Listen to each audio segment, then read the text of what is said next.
Şimdi başlayacağız. Önce merhaba diyelim mi? Merhaba. Herkese merhaba. Bugün ne yapıyoruz? Unuttun mu? Kalemlik. Kalemlik. Melina ile birlikte bir kalemlik yapacağız. Hem de dinozor şeklinde olacak. İçine kalemlerimizi koyabileceğimiz çok tatlı bir kalemlik yapacağız. Evet, öncelikle boyama işlemimiz var. Hadi yapımına geçelim. Ay. Öncelikle Çababilirim anne benden. şöyle yukarı kaldıracaksın. Sormuş. Şimdi şunları kenara alalım. Bir tane tabağımızın içine koyalım boyamızı. Yeşil. Tamam, yeterli. Yeşil. Bekle bakalım. Bunu boyayabilirim anne. Evet, onunla boyayabilirsin. Ben altına bir tane kağıt sereyim ki masanın üzerine çok gelmemiş olsun. Anne önce bunu. Sonra da bunu. İkimiz birlikte boyayalım. Tamam. Bu sen olsun. Şöyle önceden kullandığımız Ama bu kağıtlar. sen olsun. Tamam anneciğim. Sana değil. Şöyle önceden kullandığımız kağıtlardan al. Bir tanesini önüne al bakalım. Tamam. Ve boyamaya başlayalım. Bunu ben burasını boyayacağım. İçini boyayacağım. Tamam. Bir dinozor yapıyoruz. Şöyle her tarafını boyayacağız. Şimdi Melina ellerini yıkayıp gelene kadar ben de size o sırada diğer adımları göstereyim. Gördüğünüz gibi burada 3 tane tuvalet kağıdını boyadık. Şimdi bir dinozor kafası çizelim birlikte. Şöyle kağıdı ikiye katladım. Çünkü yaptığım şeyden 2 parça istiyorum. Şu kafamız olacak çünkü. Bu da kuyruğumuz olacak Melina'cığım. Anne o zaman bu dikenleri yapabilir miyim? Bir dakika bırak, bir yapacaksın dikenleri. Dur ben sana vereceğim. Bakıyorum ne yapabilirim bilmiyorum. Ay. Şimdi bu da kuyruğu oldu. Melina da bunları nasıl keseceksin biliyor musun? Hop. Şöyle. Bak sana ben çizeyim. Melina'nın elinde böyle sülfile makası var. Yani kendiliğinden dalgalı olacak kesimi. Ama sana yapacağın şeyi gösterebilir miyim? Şöyle istiyorum. Bu çizgileri takip et.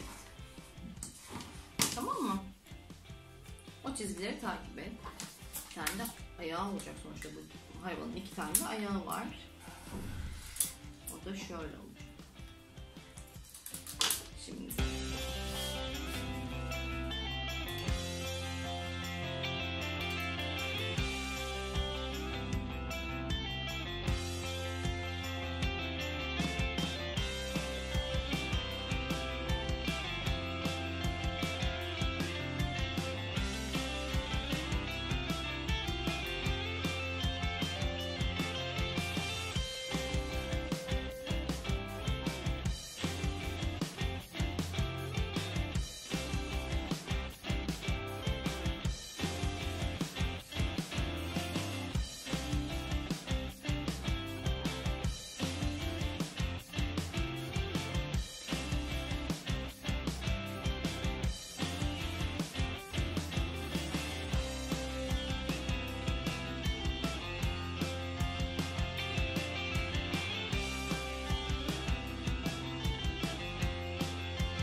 Ve dinozor kalemliğimiz Bunu istiyorum. hazır. Melina şimdi kalemlerimizi içine koyacak. Buradan Alacağım. hangi renk istediğimizi yapabileceğiz. Burayı yapacağız. Bunu bir de çizim yapabiliriz. Böyle renk olabilir diye. Evet. Bunu ben hangisi yap? Bunu buraya koyabilirsin. Sen kalemliğini sevdin mi? Belki gözükmez masada diye elime almıştım. Buraya da yapacağım. Evet, her yere koy bakalım. İşte Melina'nın kalemliği hazır. Bir tane dinozor kalemlik yaptık. Böyle 3 tane de bölmesi var. İsterseniz renk de bölebilirsiniz. Mesela kırmızılar buraya, turuncular buraya. Böyle de bir oyun oynanabilir aslında bu kalemlikle.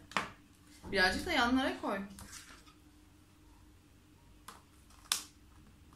Bak Sharpie'ler hem de kalın olduğu halde bayağı da kalem alıyor. Tombikler ona rağmen. Diğerlerini de buraya koy. Buraya 2 tane kalacak o zaman. Beğendin mi? Hı. Hadi şimdi ben bu şekil isterim. Sen hangi şekil istersin? Biz kalem dükkanı olduk. Şimdi birazcık kalem satışı Hadi yapacağız. sen de mi bunu istersin? Ben de turuncu alayım. Bir tane mor alabilir miyim? Tamam.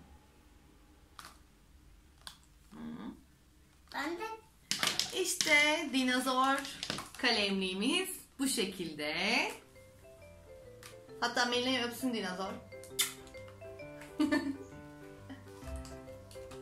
Siz de evdeki tuvalet kağıtlarını değerlendirip, daha doğrusu tuvalet kağıt çöplerini değerlendirip bu şekilde kalemlik yapabilirsiniz. Etkinliğimiz işte böyleydi. Dinozor kalemlik yaptık. Bir sonraki etkinliğimizde görüşmek üzere. Kendinize iyi bakın. merhaba.